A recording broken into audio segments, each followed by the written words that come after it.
네, 딱딱하고 어려울 수 있는 외교 안보 소식들을 알기 쉽게 풀어드리는 순서입니다. 안태웅 기자가 나와 있습니다. 안 기자, 어제 새벽 5시 57분쯤 북한이 미사일을 발사했고 직후에 청와대에서 국가안전보장회의 NSC가 열리지 않았습니까? 그런데 이 회의에 문재인 대통령이 참석하지 않아서 일부 논란이 좀 일고 있습니다. 네, 왜냐하면 한 달 전쯤인 지난달 29일 새벽 1시에도 NSC가 열렸는데 그때는 문재인 대통령이 직접 주재를 했고요. 그렇게 하는 NSC 전체 회의가 열렸습니다. 그런데 어제는 말씀하신 것처럼 국가안보실장이 주재하는 NSC 상임위원회를 개최를 해서 안이한 대응 아니냐 뭐 이런 지적이 일각에서 나오고 있는 것입니다. 이에 대해서 청와대는 한 달 전엔 ICBM급인 화성 14형에 대한 대응이라서 차이가 있을 수 있고 또 대통령의 참석 여부가 상황 인식을 결정하는 건 아니다라면서 이 같은 지적을 응수했습니다.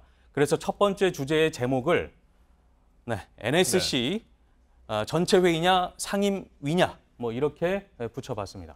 그러니까 전체 회의와 상임위원회가 다르다는 건데 어떤 차이가 있는 건가요? 일단 간단히 말씀드리면 격이 다르다 뭐 이렇게 얘기할 수 있을 것 같습니다.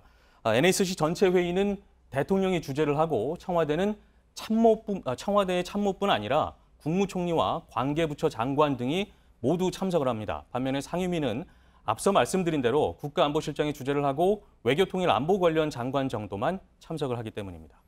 네, 그래서 지금 전체 회의냐 상임위냐 이 부분이 중요한 것은 정부 청와대가 북한의 미사일 발사를 어느 정도나 심각한 수준으로 인식하고 있느냐 이 부분을 파악할 수 있기 때문에 중요한 것이겠죠. 예, 자, 지난 26일이었죠. 토요일이었는데 그때도 상임위원회가 열리지 않았습니까? 예. 그래서 당시에도 일부 보수 언론에서 말씀하신 것처럼 안이한 대응 아니냐 이런 지적이 나온 바 있습니다. 현재는 탄도미사일이란 분석이 우세합니다만 당시에는 발사체가 신형 방사포인지 아니면 단거리 탄도미사일인지를 놓고도 당시에 좀 논란이 있었고요. 청와대와 군 또 한미 간 다른 분석을 내놔서 혼선을 빚어서 또 다른 논란을 빚기도 했습니다. 워낙 예민하고 또 중요한 문제이기 때문에 혼선이 있어서는 안 되는데 간혹 이렇게 좀 분석이 다른 경우가 있습니다. 그건 왜 그런 건가요? 왜냐하면 미사일과 관련한 정보 자산이 미국과 일본 그리고 한국이 좀 다르기 때문입니다. 미국과 일본은 레이더뿐만 아니라 정찰 위성이 있지만 우리는 레이더 자료만으로 초기 분석을 하고 또 그것을 바탕으로 추정하기 때문에 한계가 있는 것입니다. 다만 지구는 둥글기 때문에 미국과 일본에 비해서 레이더 분석에 있어서는 상대적으로 우리가 유리한 측면도 있습니다. 그래서 두 번째 제목을 플랫 어스, 지구는 둥글다라고 붙여봤습니다. 그런데 둥글다. 네, 그렇습니다. 그런데 여전히 지구촌 일각에서는 지구는 평평하다라면서 이른바 플랫 어스라는 어스를 주장하는 분들이 있습니다만 레이더 분석 원리만 봐도 그렇지 않다는 것을 쉽게 알 수가 있습니다. 레이더는 전파가 목표물에 부딪혀서 반사하는 것을 이용해서 목표물을 인식합니다.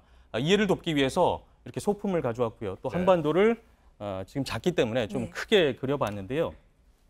자, 이 파란색 위치가 레이더의 위치라고 보고 또 이 빨간색이 발사된 지점이라고 보면 레이더 전파는 직선으로 간다고 말씀을 드렸죠. 그렇죠. 그럼 이렇게 되면은 요 발사 지점에서 요 공간이 뜹니다. 이게 이제 고도인데 이게 그래서 초기 이 발사 지점과 시간 이런 것들을 정확히 알려면 가까울수록 보시는 대로 이렇게 고도가 낮아집니다. 가까울수록 유리한 것입니다. 각도가 좁아지는 거죠? 예, 그렇습니다. 그런데 뒤로 갈수록 멀어지죠. 그래서 더 많이 떠야 이것을 분석할 수가 있는 것입니다. 그래서 레이더 분석에 있어서만큼은 미국과 일본에 비해서 상대적으로 우리가 유리하다라는 말씀을 드린 겁니다. 또 계속해서 이어서 말씀드리면 하지만 레이더로는 궤적하고 속도 등으로만 미사일 종류를 분석할 수 있고 또 정찰 위성으로는 직접 촬영한 사진이나 영상으로 분석이 가능한 것이어서 차이가 있다고 추가적으로 좀 말씀을 드리겠습니다. 네, 세 번째 주제여도 어제 발사된 북한의 미사일과 관련돼 있죠?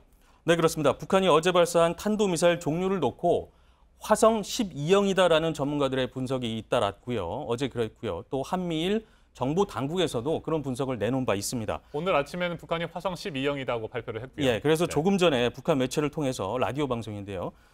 이곳을 통해서도 화성 12형을 이용했다는 보도가 나오고 있습니다만 일각에서는 여전히 의문을 제기하기도 합니다. 어떤 내용이냐면 최근 북한이 괌 포위 사격 가능성을 구체적으로 언급하면서 화성 12형 미사일로 1065초 동안 3천여 킬로미터를 비행을 해서 괌 주변 해상에 떨어뜨리겠다, 뭐 이렇게 위협을 했습니다. 그런데 어제 발사한 탄도미사일은 정상 각도에 가깝게 날아갔음에도 불구하고 더 짧은 거리인 2,700킬로미터를 1,740초 동안이나 비행했다.